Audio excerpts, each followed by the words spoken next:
The call came on a Tuesday morning while I was standing in the middle of a grocery store aisle holding a box of cereal I didn't need, trying to remember what it felt like to cook for two. My brother-in-law's name lit up the screen. Marcus, my husband Daniel's older brother. The man who had delivered the eulogy at Daniel's funeral 7 months ago, voice steady while mine wasn't. The man who had squeezed my hand at the graveside and said, "Your family, that doesn't change." I almost didn't answer. Marcus and I had never been particularly close, not in a cold way, just in the way that happens when a man loves his brother but keeps a polite distance from his brother's wife. We'd shared holiday dinners and birthday calls, nothing more. But something made me pick up. Claire. His voice was strange, tight, like he was holding something back with both hands. "Marcus, what's wrong?" A pause. Long enough that I pulled the phone from my ear to check the connection. "I need you to come to Daniel's old office. Right now." Another pause. "Come alone. Don't tell anyone you're coming. Not your mother, not your friends. Just come." The cereal box slipped out of my hand. "Marcus, you're scaring me." "I know." His voice dropped lower. "I found something, Claire, behind the wall in his back office. You need to see it before anyone else does." I left the grocery store without buying anything. I drove to the small commercial building on the east side of town where Daniel had run his financial consulting firm for 11 years. I drove with both hands on the wheel and my mind completely blank, the way it goes blank when your body knows something is coming that your brain isn't ready for. Daniel had died of a heart attack at 41 years old. No prior diagnosis. No warning signs that any of us had seen. He'd been healthy, or so we thought. Went to the gym 3 times a week, didn't smoke, ate well. The doctors called it a sudden cardiac event. I called it the end of everything I had planned my life around. We had been married for 6 years. I was 32 when he died. I was 32, and I didn't know what to do with the house that was too big, a business I didn't understand, and a grief that had no bottom. Daniel's business partner, a man named Stephen, had taken over day-to-day operations after Daniel passed. Stephen had been with the firm for 8 years. Daniel trusted him completely, or at least that's what I had believed. The office building was quiet when I arrived. It was a Tuesday, mid-morning. Marcus's truck was the only vehicle in the small parking lot. I found him in Daniel's private office at the back, the one that still had my husband's diplomas on the wall, and a framed photo of the two of us on our honeymoon in Savannah sitting on the shelf, gathering dust because I hadn't been able to come in here and pack anything up yet. Marcus was standing in front of the far wall. He'd moved the large bookcase that had always stood against it. Behind the bookcase, there was a panel, a section of drywall that didn't quite match the rest, maybe 4 feet wide, cut cleanly and fitted back into place. It was open now, pulled away from the wall. Behind it was a shallow alcove, maybe 18 inches deep. It was empty. But Marcus was holding something, a metal box, the kind with a combination lock. And his face, when he turned to look at me, was the face of a man who had already looked inside. "He called me 3 weeks before he died," Marcus said. He set the box down on Daniel's desk carefully, like it might break. I didn't understand it at the time. He said, "If anything ever happens to me, go to my office, move the Hemingway shelf. You'll know what to do." I thought he was being dramatic. You know how Daniel got sometimes when he was stressed. I did know. Daniel had a flair for the serious when things weighed on him. "I didn't do anything with it," Marcus continued, "because nothing happened. And then it did." He looked at the box. "I've been sitting on this for 7 months, Claire. I told myself it was nothing. I told myself he was just going through a rough patch and being paranoid, but I couldn't sleep. I couldn't stop thinking about it. So this morning I finally came." "What's inside?" I asked. He pushed the box toward me. "The combination is your wedding date." My hands were not steady when I reached for it. I had to try twice to get the numbers right, 0, 9, 1, 4 for September 14th, and then the lock clicked open. Inside was a USB drive, a small notebook, the kind Daniel always kept in his jacket pocket, and a handwritten note on a folded piece of paper. I opened the note first. "Claire," it read, "if you're reading this, I'm sorry. I'm sorry I didn't come to you sooner. I was trying to protect you from something ugly, and I was wrong to do that. Everything you need is on the drive. Stephen has been stealing from the firm for at least 2 years. I have the documentation. I was going to go to our attorney on Friday. Please go to Richard Hale. Trust him. Trust Marcus. I love you more than I ever said out loud. D. The date on the note was 3 days before Daniel died. I sat down in his chair. I don't remember deciding to sit. My legs simply stopped holding me. Marcus didn't speak. He stood at the window and looked out at the parking lot and gave me the time I needed, which was more than a minute and less than an hour. He knew, I finally said. He knew. He was going to expose Stephen. And then he died. Marcus turned from the window. His jaw was set. I've been trying not to think what you're thinking. But yes, the timing is 3 days, Marcus. He nodded once, slowly. I know. I want to be clear about what I felt in that moment, because I think it matters. It wasn't rage that came later. It wasn't grief exactly, though grief was underneath everything, like groundwater. What I felt was a cold, clarifying certainty, the kind that arrives when the story you've been living inside of suddenly shows you its real shape. I had spent 7 months blaming myself for not noticing something was wrong with Daniel, for not pushing him to go to a cardiologist sooner, for not asking the right questions, for being asleep when he got up in the middle of the night 3 days before he died, restless and pale, and not following him downstairs to ask what was keeping him awake. But Daniel hadn't been sick. Daniel had been afraid, and I was going to find out why. Richard Hale was Daniel's attorney, estate, business, everything. He was 60 years old, methodical, and had the kind of calm that doesn't come from indifference, but from having seen most things at least twice. He'd handled Daniel's estate after the funeral and had been patient and thorough with me during a period when I was neither. I called him from Daniel's office parking lot and told him I needed to see him that day.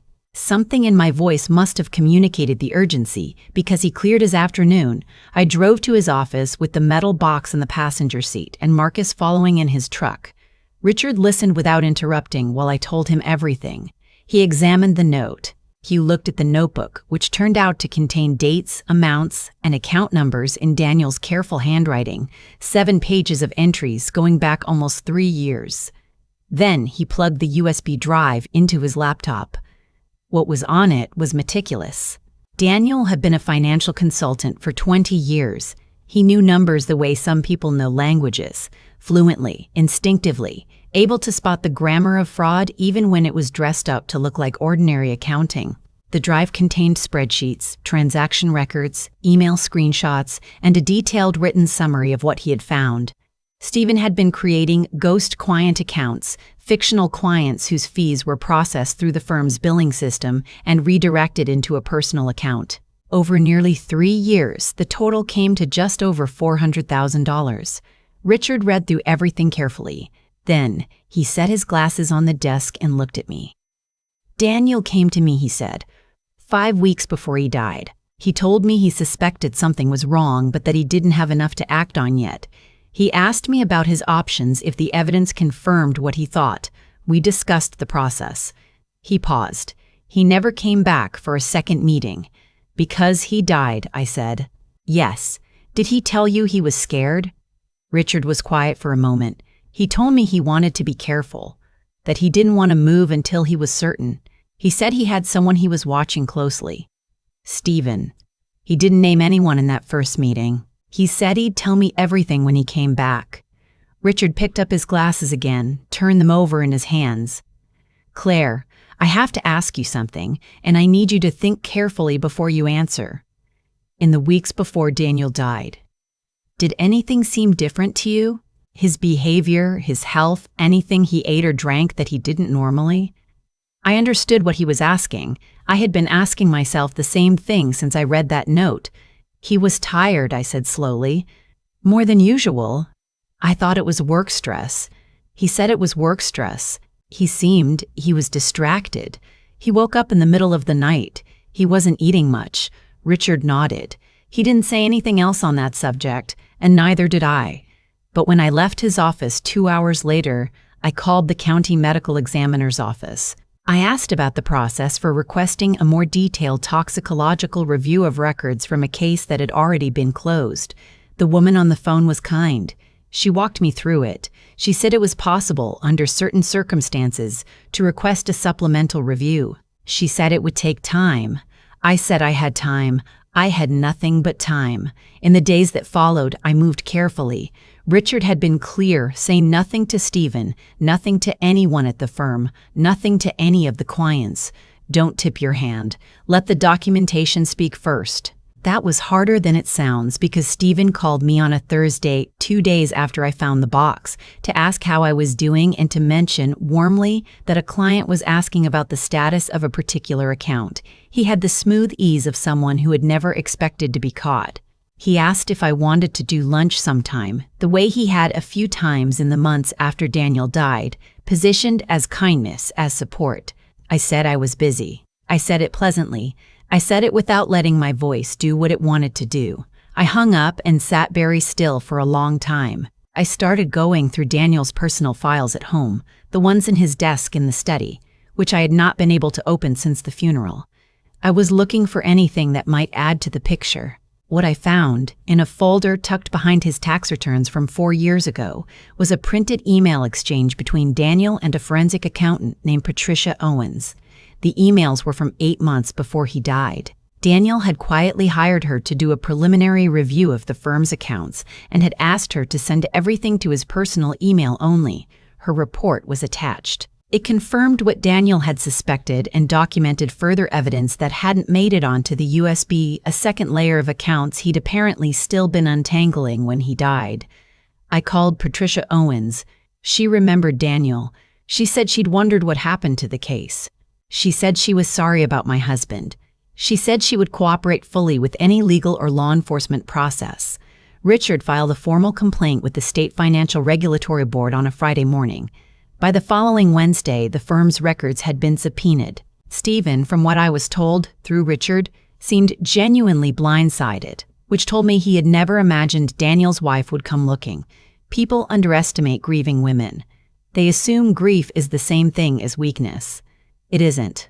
Sometimes grief is the thing that strips away everything that kept you polite and careful, and what's left underneath is a different kind of strength entirely. Stephen hired a lawyer immediately. His lawyer made noise about the evidence being circumstantial, about documentation that had been gathered outside official channels, about chain of custody. Richard was untroubled.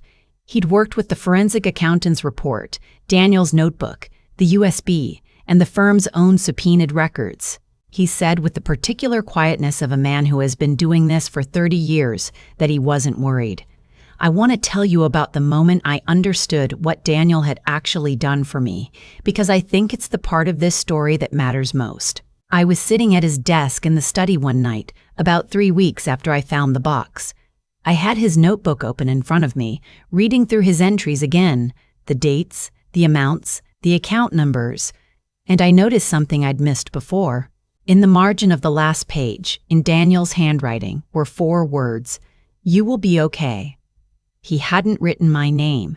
He didn't need to. He knew I would be the one reading it. Eventually, if things went the way he was afraid they would. He had been gathering evidence and building a case while knowing, or at least fearing, that something might happen to him before he could finish it. And he hadn't just gathered the evidence, he had organized it to be found. He had called Marcus and given him instructions without explaining why, trusting that Marcus would eventually come. He had made sure the attorney he trusted was already briefed. He had hidden everything in a place only I could open, with a combination that only meant something to me. He hadn't been able to protect himself, but he had done everything he could to protect me. I cried that night for the first time in several weeks. Not the hollow, exhausted crying of the months right after the funeral, but something sharper and more specific. Grief for what he went through alone. Gratitude for who he was. Fury at the person who had done this to both of us. The formal investigation took 4 months. During that time, I went back to work. I'm a physical therapist, and my patients had been patient with me, and getting back into a routine that required me to be present and useful for other people was one of the better things I did for myself. I ran every morning before the sun came up, which I'd never done before Daniel died, and found that the rhythm of it helped me think. Marcus came over for dinner most Sundays. We were closer now than we'd ever been. He apologized once, quietly, for waiting as long as he did to go to the office. I told him he went when he needed to. He said it wasn't good enough. I said it was going to have to be, and eventually he accepted that. The medical examiner's supplemental review came back after 11 weeks. The finding was not definitive, which is the honest thing to say, and I will not pretend otherwise. What they found was a concentration of a particular compound consistent with certain plant-based cardiac glycosides, digitalis derivatives, at a level that, while potentially explainable by other means, was notable in a man who had not been prescribed any such medication. The medical examiner amended the cause of death from sudden cardiac event to undetermined pending further investigation. A criminal investigation was opened. I am not going to tell you I know with certainty what Stephen did. I don't. The legal system requires proof, and the investigation is ongoing, and I am not the prosecutor. What I know is what the evidence shows. What I know is that my 31-year-old husband, who was healthy and strong and methodical and careful, died 3 days before he was scheduled to deliver proof of a $400,000 fraud to his attorney. I know what I believe. I will let the process do what it needs to do. Stephen was charged with financial fraud, forgery, and misappropriation of client funds. The civil case resulted in a judgment requiring full restitution plus damages. His license was revoked. His assets were frozen pending the criminal investigation. He had spent, according to the forensic accountant's final report, approximately $310,000 of the stolen money. The rest was recoverable. Daniel's firm, my firm now, I suppose, though I don't think of it that way yet, has a temporary administrator appointed by the court. The clients for the most part stayed. Richard told me that was unusual. He said it was a testament to the reputation Daniel had built. I filed that away as one of the things I will allow myself to be proud of on his behalf. I still run every morning. I still have dinner with Marcus on Sundays. I have started, slowly, to think about what I want the next chapter of my life to look like. Not the chapter I was supposed to have, the one that got taken, but something new that I am building with my own hands. Last week, I went back to Daniel's office to finish packing his things. The bookcase is still pushed aside. I haven't had anyone put it back. I stood in that room for a while, holding his old coffee mug, looking at the empty space where the panel used to be, and I thought about all the things he did quietly, without telling me, trying to carry something that was too heavy to carry alone. I wish he had told me. I think about that often. Whether if he had trusted me with the fear earlier, something might have been different. I don't know the answer to that. I don't think I ever will. What I know is that he found a way to reach me anyway, across whatever distance there is between the living and the dead, across 7 months of grief and silence and a locked box behind a hidden wall. He found a way to put his hand in mine and say, I left you what you need. Now finish it. So I did. I used to think that what happened to me was simply a story about betrayal, a man stealing from his business partner, a widow left to pick up pieces she didn't even know were broken. But the longer I sit with it, the more I understand that it was never just about the money, or the fraud, or even the loss. It was about what people choose to do when they think no one is watching, and what happens eventually when someone is. Stephen believed he was invisible. He had spent nearly 3 years moving money through ghost accounts, building a comfortable life on something that didn't belong to him, and he did it while shaking my husband's hand every morning and looking him in the eye. That kind of behavior doesn't happen overnight. It grows from a small compromise, a justification, a rationalization, and then another and another, until the person telling the lies has stopped recognizing them as lies at all. That is what unchecked dishonesty does to a person. It doesn't just damage the people around them, it hollows them out from the inside. Daniel saw it. He saw it, and he did the hard thing, the slow, careful, unglamorous thing of building a record piece by piece before he ever made an accusation. He understood that truth without evidence is just noise. That integrity without documentation doesn't survive contact with a good defense attorney. He was a precise man, my husband. He thought in systems. And when he found something broken in the system he had spent 11 years building, he didn't panic and he didn't confront, he documented and he prepared. And he trusted that the truth would hold if he gave it enough support to stand on. I try to carry that with me now. Not just the grief, not just the anger, but the model he left me of what it looks like to face something frightening with patience and clarity instead of reaction. I am not naturally a patient person. I am someone who wants to move, to act, to say the thing that needs to be said in the room where it needs to be said. The months after I found that box taught me that sometimes the most powerful thing you can do is wait and watch and build something solid before you strike. There is a version of this story where I fall apart entirely, where the grief is too heavy and the revelation too much and I simply hand everything to the lawyers and walk away. I understand that version. I was close to it more than once. What pulled me back was not courage exactly. It was something more like obligation. Daniel had done his part. He had carried something alone that he should not have had to carry alone, and he had left me everything I needed to finish it. Walking away would have meant that what he did in those last weeks of his life meant nothing. It meant something. It means something. It means something. Every action we take, for good or for bad, lands somewhere, on someone, in some form, at some time. Stephen's choices landed on my family in the most devastating way imaginable. Daniel's choices, made quietly and without any guarantee that they would ever be found, landed on me like a hand in the dark, steady and sure. That is what I think about when I run in the mornings now, before the sun is fully up and the neighborhood is still quiet. We do not always get to see the results of what we do. We do not always know if the careful, honest, difficult thing we chose will matter, but it does. It always does. The only question is whether it lands in time, and sometimes the answer to that is outside our control. What is inside our control is the quality of what we leave behind.